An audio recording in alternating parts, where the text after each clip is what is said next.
On connaît assez mal le futur Premier ministre socialiste. Il a fait une première annonce importante ce matin. Les soldats espagnols mobilisés en Irak rentreront. Magali Saleh.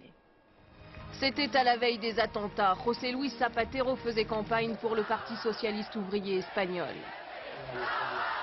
Les militants ne s'imaginent pas alors que leur candidat, considéré comme un outsider sans grande chance de victoire, allait devenir à 43 ans le futur Premier ministre espagnol.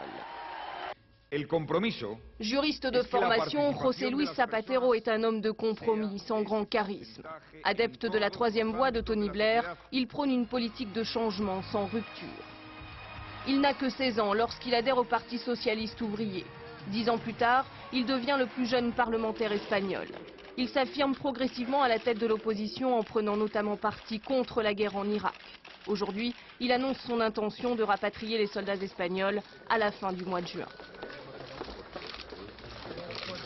D'abord, il faut que les troupes espagnoles rentrent. Ensuite, messieurs Bush et Blair devront réfléchir et faire leur autocritique pour que cela ne se reproduise jamais.